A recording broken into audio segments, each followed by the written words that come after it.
Hi everyone, it's Karina and Jack here for episode 3 of Conversations That Matter. G'day Jack. Hello, Mum.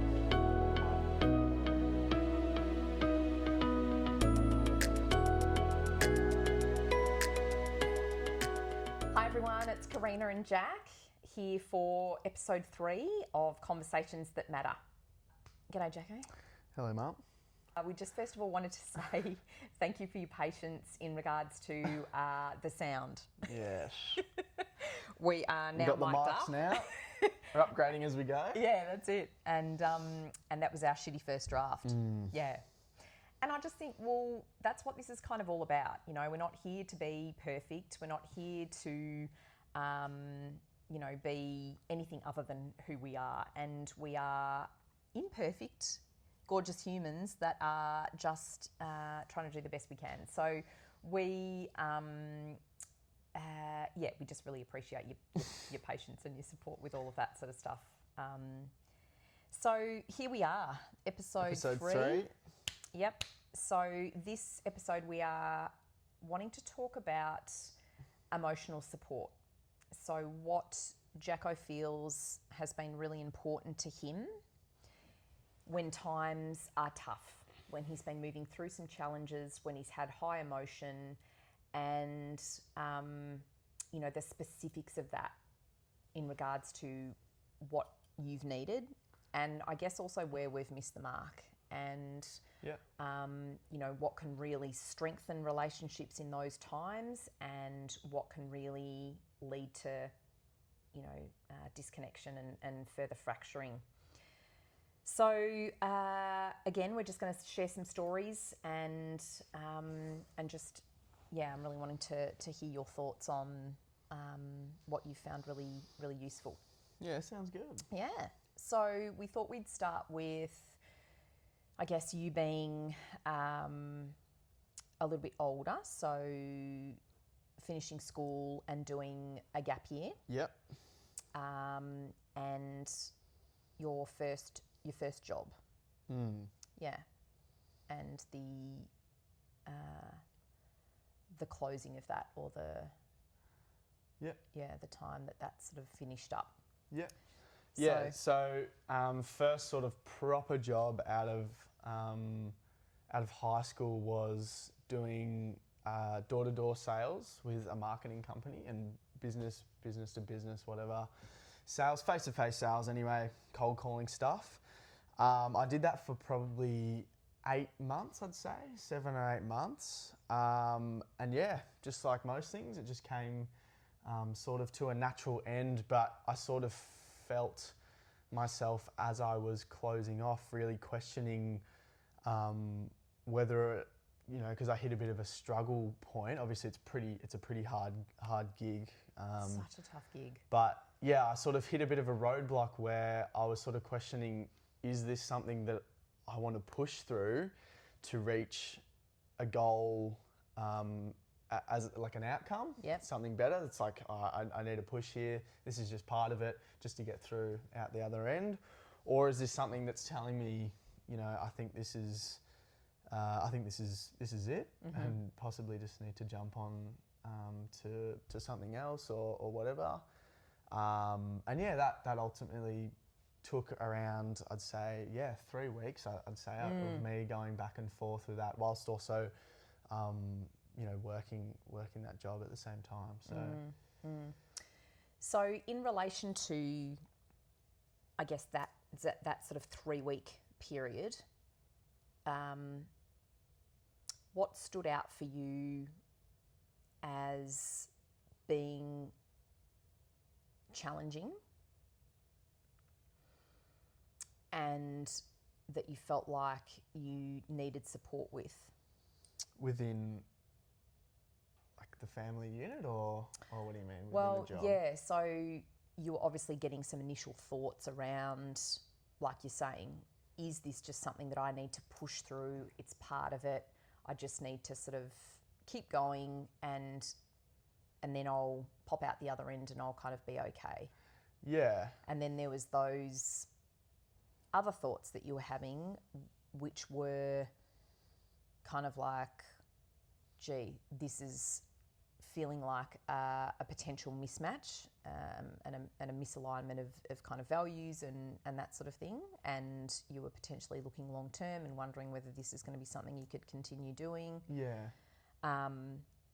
So when you were moving through those kind of thoughts and feelings, what if anything were you needing from us as your parents?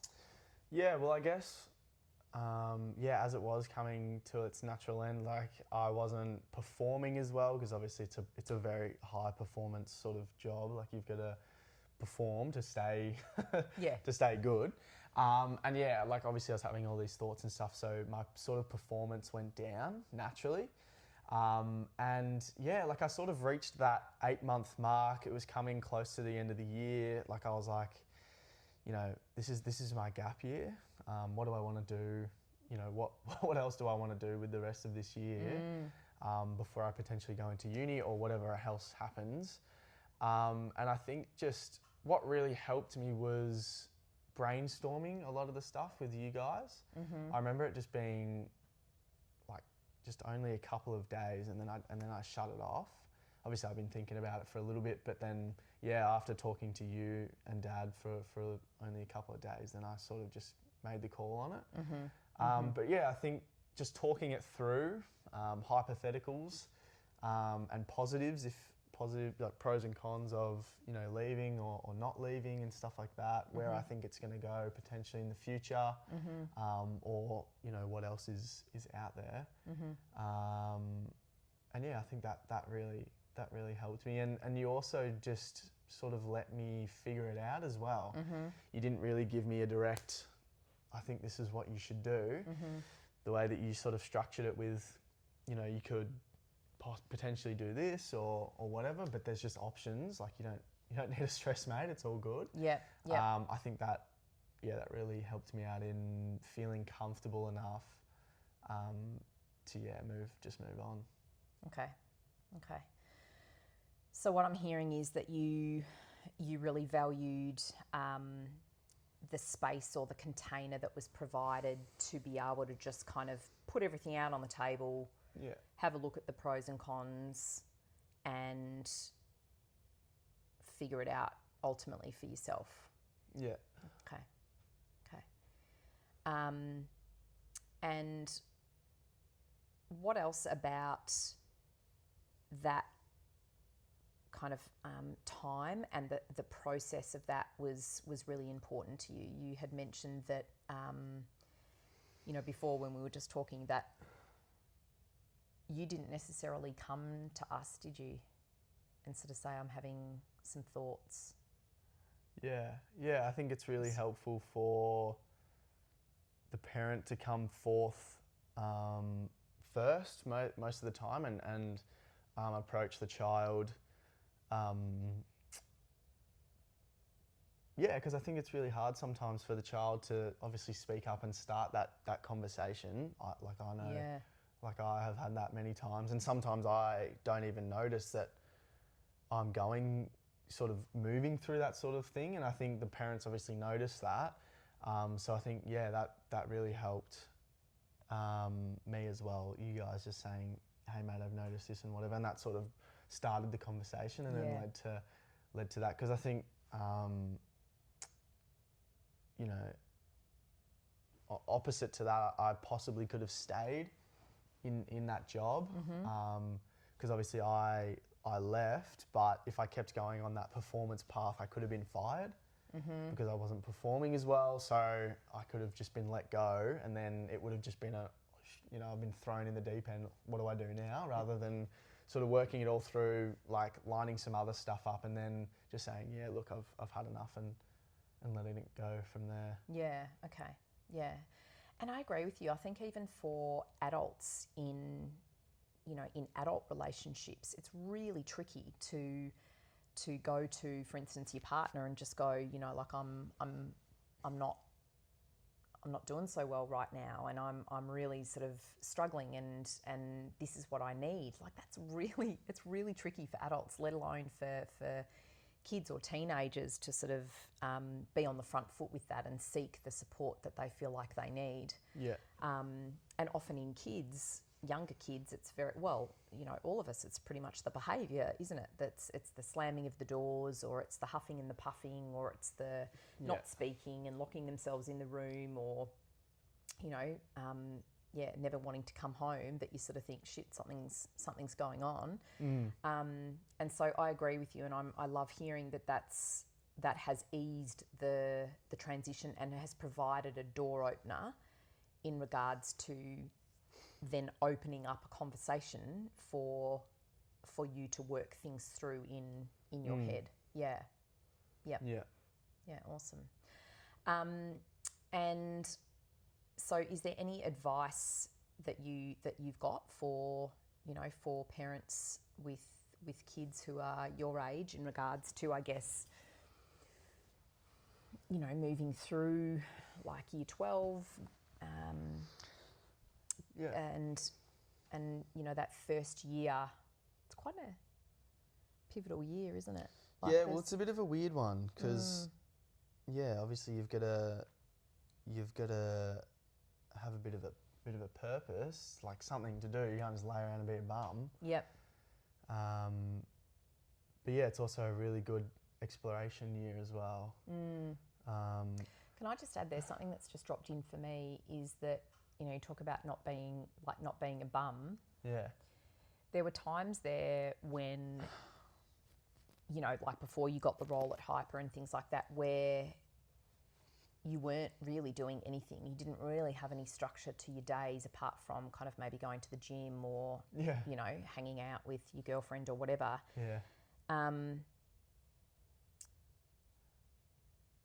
What do you think is important about those times? Well, I think those early days for me were, I think that, obviously there was that first month sort of after Christmas where I've just graduated. And it was just, I loved it. It was just awesome. Yeah. Like I was working at bloody Chemist Warehouse at the time. I'd just wake up, go to the gym, school, come home, whatever, have some brekkie or something, go to bloody work at Chemi for a couple hours, bloody pop to the beach or something afterwards. Like I was just loving it. And I think I don't know, it just created such a, I don't know, it was just great. Like it was just it was a really good chilled out time. And I was in just no rush to do anything. And it sort of just created just a bubble for me to just think. Yeah, I guess. To think. Okay. And just go over stuff. And then that's essentially what happened is that, I was like, well, you know, let's make something of this year. I can't go and do a bloody Europe trip or something working on the old Chemist Warehouse wages for a year during bloody high school. So, you know, why not and go do something here and then travel a bit later on or whatever. So that space allowed you to think and to distill your thoughts. Did you feel any outward pressure from us, from society, from your mates, from grandparents, from... No, not really. I mean, maybe a little bit from society and just my own head, like on social media and stuff like that. I guess you see all people doing all this stuff, but I think it was a really good time, just to think some stuff over. But I didn't really feel any pressure at all. But as I got sort of towards the end, like February, I started to think, all right, let's get some stuff going here. We need to start moving. And that's a really interesting piece, because I think that sometimes when any of us are feeling under pressure, and that there's someone breathing down our neck, and there's a force, there's a pressure coming from either our own thoughts, like you say, or our society that we've been brought up in, or parents. You know, we often sort of make decisions that aren't really truly aligned with us, because we're feeling like we're reacting to that rather than kind of responding to our own internal rhythm. And I love hearing that from you, that you literally just got to that stage in your own time, that it was kind of like, all right, we need to shift up a couple of gears here. Yeah. And you did. You started to take sort of inspired action, but then you got on a particular train and went down that track. So I love hearing that. That's awesome. Yeah. Yeah, it was really good. So is there anything else that, so for instance, if that wasn't the case and, things were different, and, you were feeling kind of judged and, I guess you did feel incredibly under pressure to go a certain way and to do a certain thing, and you didn't feel like we were there to support you. We were really, there to sort of place you, I guess, and we knew best. How would you have felt about that, both in yourself and in regards to our relationship as your parents? Well, I would have felt heavily stressed, obviously, and obviously not supported. And I feel like I would have felt a big sense of that there's no trust between me, like us, you and I. So what do you mean? What do you mean specifically by that? I feel as though if you guys are breathing down my neck and sort of, paving the path for me, it's like, just, I can do it myself. Like, I want to figure it out myself. Okay. And I feel like you guys can't trust me to make my own decisions. And exactly. Because obviously a lot of kids are different, and I personally am a bit slower in the way that I move through things. Yep. And me personally, I do need that space to figure stuff out like that in my own time. Yeah. Yes, maybe I could get onto things a little bit quicker, and I might need a little bit of a nudge here and there and whatever. But like that stuff really works for me, figuring it out in my own time. But still, I've obviously still got a high motivation to when I need to go. Like, we need to go. Yeah, like, this needs to happen. yeah. But and then you press the button and off you go. Yeah, exactly. Yeah. So I'm not just floating along, but yeah. Sorry to cut you off. No, I was just thinking, school is such a box, really. It's a container, it's a system that we're all kind of, in. And, we don't have a lot of choice. Yes, you get to choose some of your subjects and all that sort of thing, but really you don't have a big sense of autonomy. No. And so it's the first time, really, that you get out into the world and you've kind of got like, where's the, apart from kind of your own house and your own sort of family structure and whatever, you're a bit sort of like, Jesus, free range. Yeah. And so sometimes for many adolescents or young people coming out of that sort of defined structure, it can take a while, up to 12 months or more, to find your feet and your place. I can see why, as parents, maybe you'd freak out a little, right? Shit, I was, as I said, going to the gym and then working bloody at chemist for friggin' $14 an hour, like a 6-hour, 8-hour shift. Yeah. And then I come home. And you were happy with it? Yeah, I was loving it. Shit, is he going to be happy with this for the rest of his life? Exactly right. That's what I mean. No judgment, but yeah. Well, I got to be freaking out. Who's this kid? You know what I mean? Yeah. But you don't want to be a bum, but you actually are being a bum. Yeah, literally. Yeah. And that's, and I think there's a real way that you can, as a parent, approach that. And I don't think that, personally for me, it just wasn't that you have to do this or pushing them to do a certain thing, like go to uni or get a job or something or whatever it is. I think it's important to have a structure around it and bring it up. Or set the expectations. Yeah, set the expectation that this is what, you've got a gap year, you've got a lot of stuff. Yeah, so it's about sort of, I guess, coming together and having a chat. So what are your thoughts about this year ahead? Have you got any What are you enjoying about this sort of January, February sort of time? Yeah. What are your thoughts about the role? Like, it's really just that sort of providing that space again, just to have a talk. Yeah, exactly.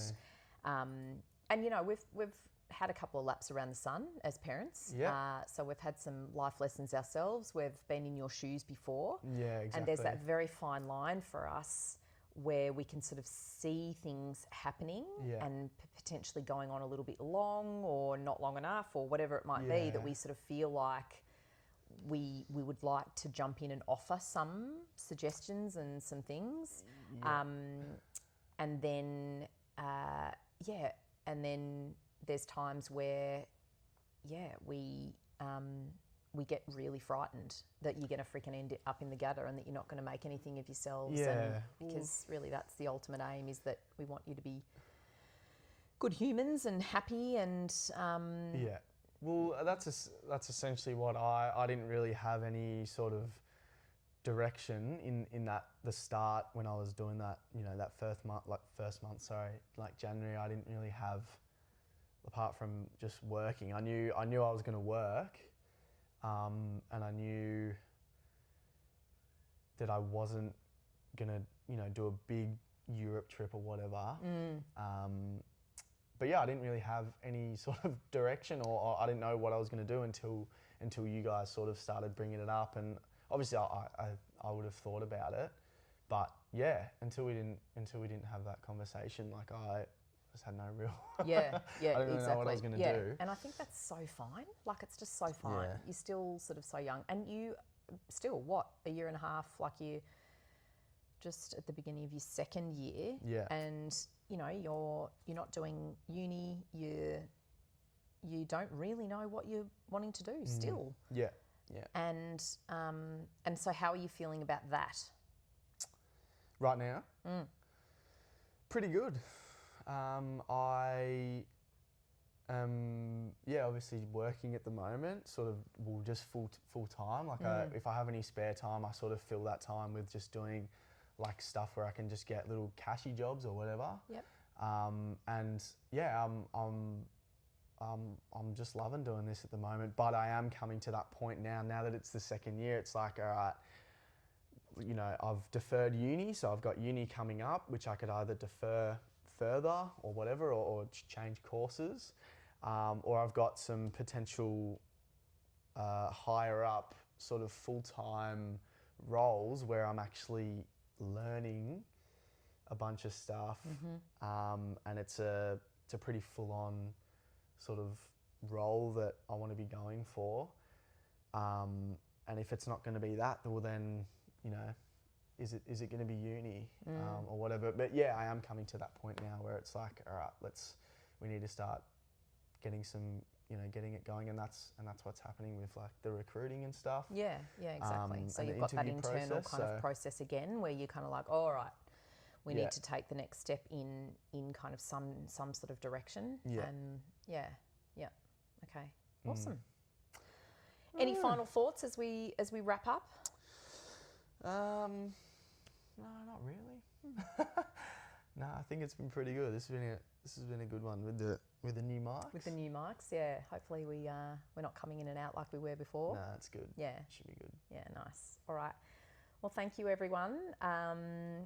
We're really enjoying coming and doing these little episodes, and I hope you're really enjoying hearing from us, and particularly Jack, and his journey. So yeah, as always, please feel free to ask any questions or send in any topics or themes that you would like us to discuss. We're planning on doing a bit of a Q&A session at the end. Yeah. Any questions? Yeah, definitely. Yeah, very willing to answer those. So looking forward to tuning in next time with you guys.